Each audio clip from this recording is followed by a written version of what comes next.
Queridos amigos de Culturizando, os recomiendo que os animéis a entrar en una historia, el vuelo 19, en donde desaparecieron el 5 de diciembre de 1945 5 aviones y 14 hombres.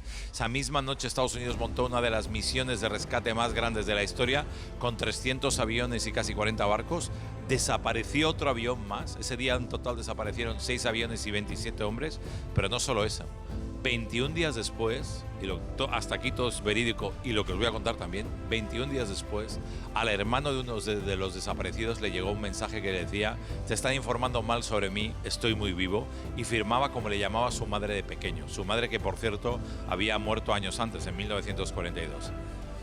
A partir de aquí, os aseguro que os quedaréis boquiabiertos si os animáis a seguir este vuelo 19. Y espero que no desaparezcáis como desaparecieron la patrulla perdida.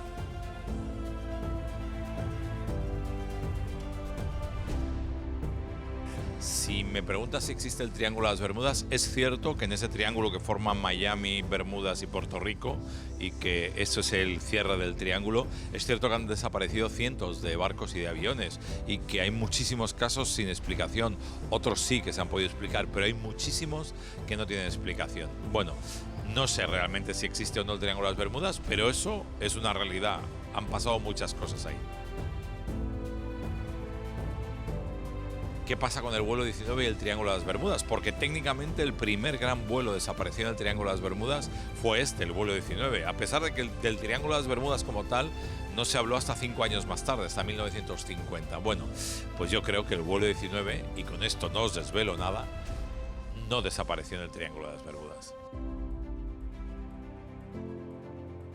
Hay una parte de investigación directa que tiene toda la relación con lo que pasó, con el hecho en sí, con la desaparición, con quién iban esos aviones, qué se hizo desde tierra, cómo se trabajó para intentar rescatarles o encontrarles, o cómo no se trabajó y dónde estuvieron los errores. Pero claro, me encontré con muchas preguntas. La primera: 1945, diciembre, situación en el tiempo. Vale, había terminado la Segunda Guerra Mundial, en septiembre se había firmado la paz con los japoneses, se habían rendido los japoneses directamente, se habían lanzado en agosto, el mes anterior, las bombas atómicas, en mayo habían caído los nazis. El mundo era un mundo de posguerra mundial, no era un mundo, era un mundo que caminaba hacia la Guerra Fría. Tuve que leer no solo cosas sobre el vuelo 19, sino muchas cosas sobre cómo se vivía en 1945, cómo se vivía en la posguerra. Y no hay tantas, porque si intentáis hacer un poco de memoria, os daréis cuenta que el cine, por ejemplo, no habla de la América de la posguerra. No se sabe que la mayoría de los soldados querían volver a casa, que el ejército americano tenía problemas para retener a los hombres en los cuarteles, que había mucha insubordinación, que había de todo. Gente que directamente se iba a su casa. Bueno, era un mundo muy distinto, ¿no? O sea que también me tocó documentarme en esa parte. La investigación pura y dura, en torno a unos 3 años, no llegamos, menos de 3 años, 2 años y pico. Escribirlo, 1 año y 2-3 meses. Fue un proceso largo el de la escritura, pero porque me planteé el no abrumar con información al lector, sino en convertirlo como en una película de aventuras, como en un guión muy dinámico, con mucha acción, ¿no? Y bueno, no sé, si lo leéis, ya me decís si lo conseguí o no. El reto más grande fue que lo primero te entra un susto enorme cuando te dicen: no, esto se tiene que convertir en una novela. Y dices: madre mía, pero ¿cómo voy a escribir yo una novela? Ese es el primero. El segundo, el gran reto fue organizar toda la información, toda la documentación que tenía, para no confundir al lector en vez de ayudarle a ir en este camino, ¿no? Por eso utilizo saltos en el tiempo. Están pasando cosas al mismo tiempo en el libro, ¿no? Voy adelante y atrás en el tiempo, pero siempre muy bien identificado, y esos flashbacks son muy fáciles de entender. Es una muy buena pregunta, porque me planteé 2 caminos. Uno, todo ficción y algunos puntos de verdad. Segundo camino, que fue el que tomé, todo verdad y solo algunas partes de ficción. Pero ¿cómo ayudo yo a entender al lector qué es verdad y qué es ficción? Hice algo que me permitió la editorial y que es mágico. Al final del libro hice un capítulo especial que es Notas del autor, en donde cuento todo lo que es verdad. Y mucha gente se ha quedado boquiabierta porque ha pensado que cosa que era fruto de mi imaginación o cosas que yo me había inventado, no, pasaron de verdad. Los nombres son ciertos, los barcos son ciertos, todo lo que es el juicio y la investigación es cierta. Hay un montón de cosas en el libro, muchas más de las que os imagináis, que son ciertas.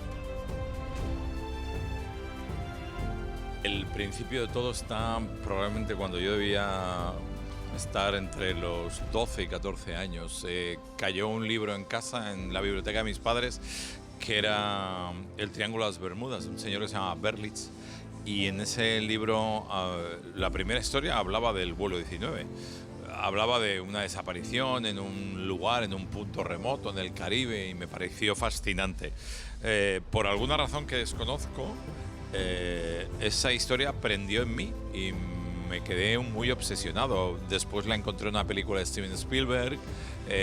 La vida fue caminando y de pronto llegué a vivir aquí, a Florida, Estados Unidos. ¿Y cuál es mi sorpresa? Que en Fort Lauderdale, a día de hoy, se sigue recordando cada 5 de diciembre, que es el día que desaparecieron estos aviones, a los desaparecidos. Se sigue haciendo una ceremonia y que hay un monumento en el aeropuerto de Fort Lauderdale recordando a los desaparecidos. Ya eso me volvió un poquito más loco todavía y ahí empezó, ya te digo, toda la parte ya más intensa de esta investigación. Hay un montón de libros que recomendaría, pero mi libro hago una cita de un autor que a mí me fascina, que es Roald Dahl, y hay un libro de él que es lo que él vivió como piloto de la RAF durante la Segunda Guerra Mundial, que se llama Volando Solo. Es un libro muy recomendable, sobre todo porque entiendas o consigues comprender mejor cómo pensaba un piloto de combate durante la Segunda Guerra Mundial, y aparte en la pluma de Roald Dahl, que es un maestro. Dos cosas: que se lancen, que da igual, o sea, hay que ir hacia adelante porque querer es poder. Y la segunda, que no desfallezcan, que a veces escribir te provoca una serie de dudas porque no sabes si lo que estás haciendo va a ser suficientemente comprensible para la persona que va a leer. No sé si me entendéis. No sé si va a ser tan interesante para alguien, para que lo lea alguien. Siempre pensad que sí, y que es una sorpresa y que es una satisfacción mágica el escribir. A mí, yo escribía mucho de noche y me reconfortaba enormemente, me sumía en un mundo espectacular. No tengo palabras de agradecimiento por haber encontrado este camino, aunque sea a estas alturas de mi carrera profesional, pero me ha parecido mágico.